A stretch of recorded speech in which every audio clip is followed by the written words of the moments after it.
চলো বন্ধুরা, আজ একটু ঘুরে আসি অফবিট পুরুলিয়া থেকে। পশ্চিমবঙ্গের 23টি জেলার মধ্যে প্রাকৃতিক সৌন্দর্যে ভরপুর একটি জেলা হলো পুরুলিয়া। রাঙামাটি, পলাশবন, ছৌ নাচ সব মিলেমিশে একদম রোম্যান্টিক ব্যাপার। এহেন পুরুলিয়ায় আমি এই প্রথমবার যাচ্ছি, তাও আবার অফবিট। অযোধ্যা পাহাড়, মুরগুমা ড্যাম, বামনি ফলস কিংবা নিদেনপক্ষে বরন্তী, যেসব জায়গায় লোকে সাধারণত যায়, সেসব দিকে না গিয়ে পাকে চক্রে চলেছি অন্য আর একদিকে। যাচ্ছি মূলত পলাশের টানে, তাই গন্তব্য নয়, রাস্তাটাই দেখব বলে যাচ্ছি। তোমরাও চলো আমার সঙ্গে, দেখে আসবে পলাশরাঙা পুরুলিয়া। আজকে আমরা যাচ্ছি পুরুলিয়ার বাঘমুন্ডিতে। বাঘমুন্ডির একটি জায়গা মাঠাবুরু। মাঠা হিলস বা মাঠা পাহাড়ের নিচে অবস্থিত গোটা কয়েক আদিবাসী অধ্যুষিত গ্রাম। সেখানেই আমরা আজকে যাচ্ছি। জায়গাটা অপেক্ষাকৃত লেস এক্সপ্লোরড, রেসর্ট বা হোটেল সংখ্যায় কম। আদিবাসী অধ্যুষিত গ্রাম আছে কয়েকটি, আর আছে বন, পাহাড়, শাল পলাশের অপূর্ব বর্ণময় সৌন্দর্য।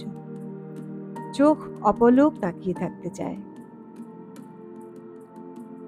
আজ 28 মার্চ 2024, সকাল 6:30 নাগাদ আমরা বাড়ি থেকে বেরোলাম।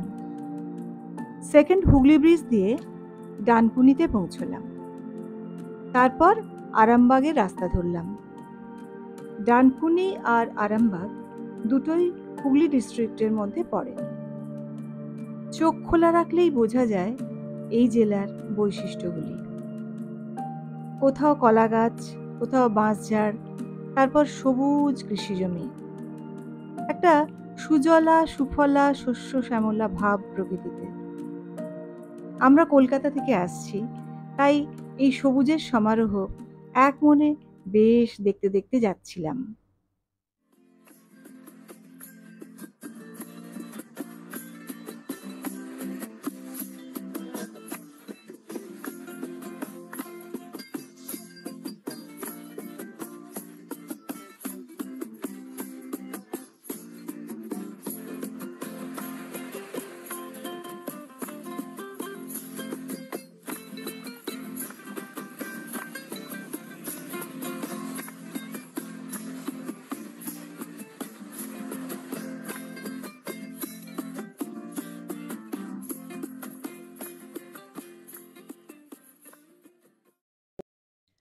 আরামবাগ পৌঁছে এই চক থেকে আমরা বাঁ দিকের রাস্তা ধরলাম টুয়ার্ডস জয়পুর।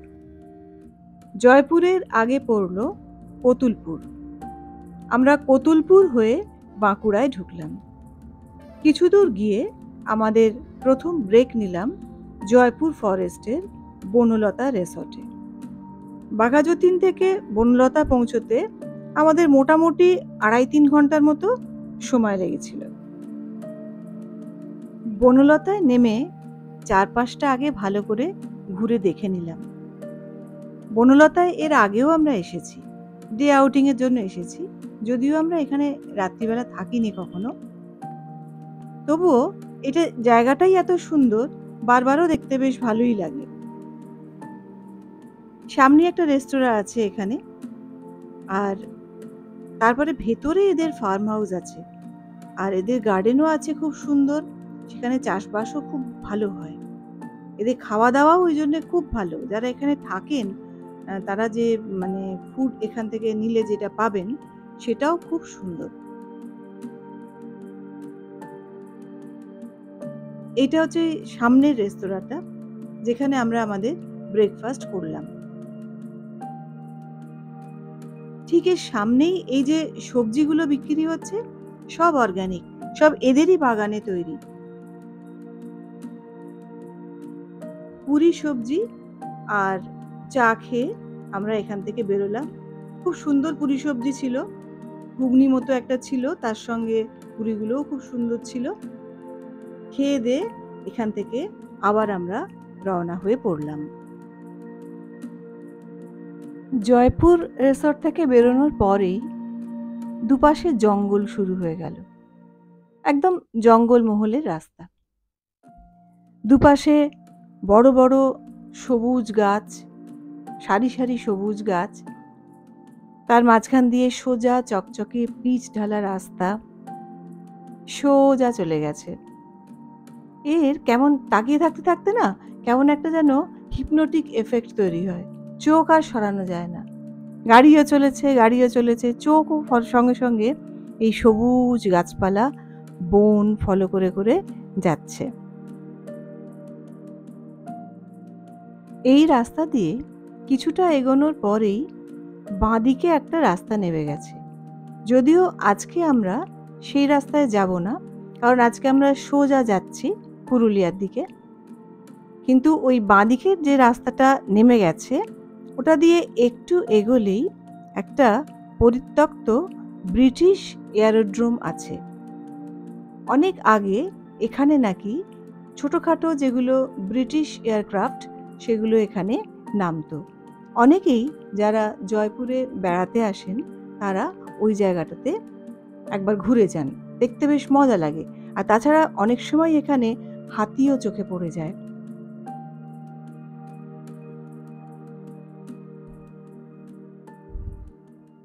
জয়পুর জঙ্গল ক্রস করে আমরা বিষ্ণুপুর বাইপাস ধরলাম।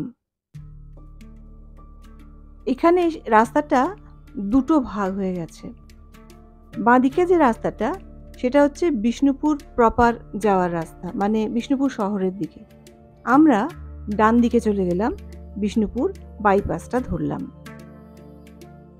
5-6 কিলোমিটার চলার পর আমরা তালড্যাংরা ফরেস্টের স্টার্টিং পয়েন্টে গিয়ে পড়লাম। এখান থেকে তালড্যাংরা ফরেস্টের রাস্তা ধরলাম। বিরাট জঙ্গল, কিছুটা পরপরই বোর্ড চোখে পড়ছে, তাতে লেখা elephant corridor, take care, etcetera. এই জায়গাটাকে জঙ্গলমহল কেন বলে এইবার বুঝতে পেরেছি। পুরুলিয়ায় আমরা এখনো সেইভাবে ঢুকিনি, কিন্তু জয়পুর থেকে সেই যে জঙ্গল শুরু হয়েছে শেষ হতে না হতেই আবার তালড্যাংরা ফরেস্ট শুরু হয়ে গেল। বিস্তীর্ণ এলাকা জুড়ে মূলত শাল গাছের জঙ্গল, একই সাইজের উঁচু উঁচু গাছ সব, মূলত শাল গাছ। মাঝে মধ্যে কিছু অন্য গাছ অবশ্য আছে।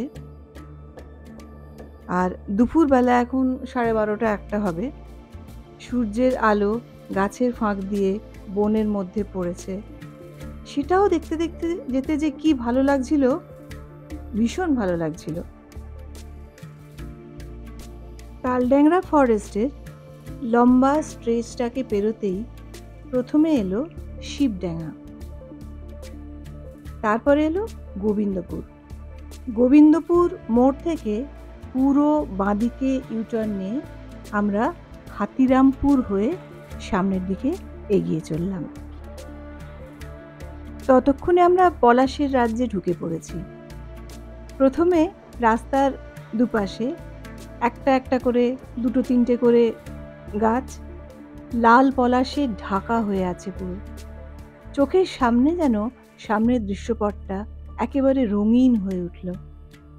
তারপরে শুরু হলো দুপাশে মাঠ, সবুজ ঘাসে ঢাকা, লাল মাটি, আর কাছে দূরে সারি দিয়ে লাল পলাশের হাতছানি। পলাশের সময় পুরুলিয়ার সিনিক বিউটি সত্যি মেসমেরাইজিং। এতদিন শুনেছি, এবারে চোখে দেখলাম, বিশ্বাসও হলো।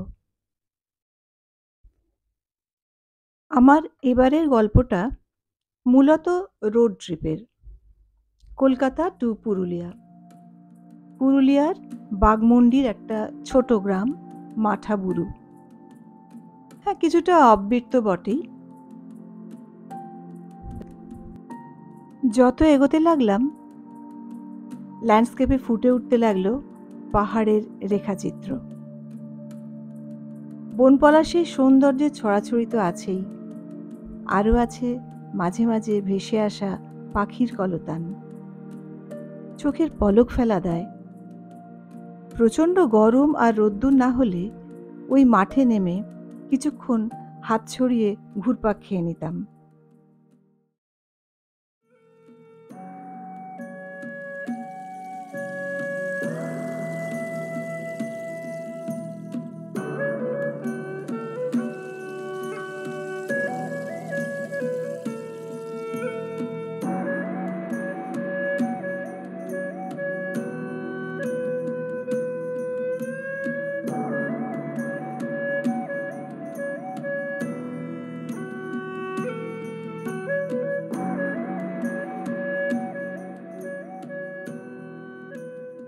হাতিরামপুরের পরে এলো মানবাজার, তারপর সোজা বড়বাজার হয়ে বলরামপুর।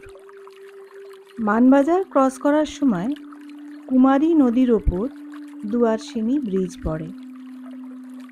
প্রচণ্ড রোদ্দুর আর সাংঘাতিক গরম থাকা সত্ত্বেও এখানে একবার না নেমে পারলাম না।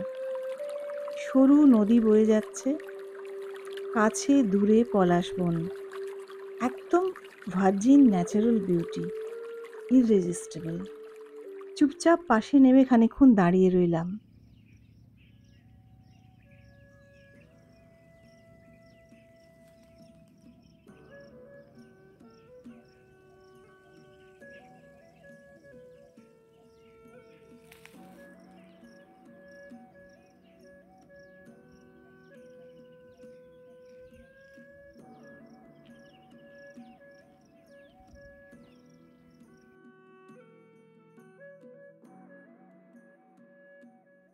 আমরা যে রুট দিয়ে এসেছি তাতে বাঘাযতীন থেকে বাঘমুন্ডির ডিস্টেন্স মোটামুটি ৩০০ কিলোমিটারের আশপাশ হবে। আরামবাগের পরে আর কোনো শহর কিন্তু দেখিনি, শুধু বন, পাহাড় আর পলাশ বন। বলরামপুরে এসে কিছু দোকানপাট চোখে পড়েছিল, আবার বাঘমুন্ডিতে ঢুকতেই সেই এক অনাবিল প্রাকৃতিক সৌন্দর্য। বিকেল 4:30 নাগাদ আমরা হোমস্টেতে পৌঁছলাম। অনুষ্কা হোমস্টে আমাদের সেই রাত্রিরের আস্তানা ছিল। নেহাতি সাদামাটা হোমস্টে, মাঠা হিলসের ঠিক পাশেই, মানে হোমস্টেটার ঠিক পেছনেই হচ্ছে মাঠা হিলস। কাজেই সিনিক বিউটিটা বেশ ভালোই ছিল। আর যেটা ভালো ছিল সেটা হলো হোমস্টে ওনারের ব্যবহার। এছাড়া এখানে সেরকম আর কোনো অ্যামেনিটিস বা অ্যাম্বিয়েন্স ছিল না। বিকেলবেলা ছাদে উঠে আমরা চারদিকে সৌন্দর্য উপভোগ করার চেষ্টা করছিলাম। ভালোই লাগছিল, কিন্তু বড্ড মশার কামড়, তাই বেশিক্ষণ আবার ওপরে থাকাও গেল না। সূর্য অস্ত যাচ্ছিল। সত্যি সিনিক বিউটিটা কিন্তু খুব ভালো ছিল, আর একটু থাকার ইচ্ছে ছিল, কিন্তু মশার কামড়ে নিচে চলে আসতে হলো। তারপর সন্ধে হয়ে গেল। সন্ধ্যের পরে এখানে তো আর কিছু বিশেষ করার থাকে না। আর এই হোমস্টেটাতে রুমে কোনো টিভি ছিল না, আর ফোনেও নেটওয়ার্ক নেই, আর ওয়াইফাইটাও ওখানকার ওনার বললেন যে ঝড় বৃষ্টিতে কিছুদিন আগে উড়ে গেছে। সুতরাং রাত্রিবেলা আর কি করা, চুপচাপ এদিক ওদিক করে কাটিয়ে দিয়ে পরদিন সকাল হতেই হাত মুখ ধুয়ে ফ্রেশ হয়ে ব্রেকফাস্ট করে বেরোবার জন্য রেডি হয়ে নিলাম। রাত্রিটা আমরা বেশ একটু অস্বস্তিতেই কাটিয়েছিলাম এখানে। অ্যাকচুয়ালি বাথরুমে কোনো ওয়াশ বেসিন ছিল না, আর সেকেন্ডলি এটা এত কম আলো জ্বলছিল টিমটিম করে একটা, যে বাথরুমে যেতেই ইচ্ছে করছিল না। তাছাড়াও এখানে পয়সা দিয়েও মিনারেল ওয়াটার পাইনি, আর রুমগুলো সবই নন এসি। শীতকালে ঠিক আছে, কিন্তু গরমকালে বেশ একটু কষ্টকর। আর ফুড যদি বলেন তো সো মোটামুটি খাবার দাবার ছিল। তো কিছু আপগ্রেডেশন ছাড়া এটাকে তো আমি এখনই কারোর জন্য রেকমেন্ড করতে পারবো না। যাই হোক, বলতে যেতে চাইছি, যে সকালটা খুব রিফ্রেশিং, সকালটা একটা রিলিফের মতন এলো আমাদের কাছে। ফ্রেশ হয়ে রেডি হয়ে নিয়ে বেরোবার জন্য তৈরি হয়ে নিলাম। নাইট স্টেটা মনোমতো না হলেও রাস্তায় যা পেলাম তাতেই মন ভরে গেছে। নীল আকাশ, নির্জন সবুজ প্রান্তর, আর তার মাঝে মাঝে মুঠো মুঠো লাল আবির ছড়িয়ে দাঁড়িয়ে থাকা পলাশ বন। এদের কথা দিয়ে এসেছি, আবার আসবো। বুঝতেই পারছো, এবারের ট্রিপটা খুব হেক্টিক ছিল। 9 ঘন্টা জার্নি করে গিয়ে পরদিনই আবার 9 ঘন্টা জার্নি করে ফেরা।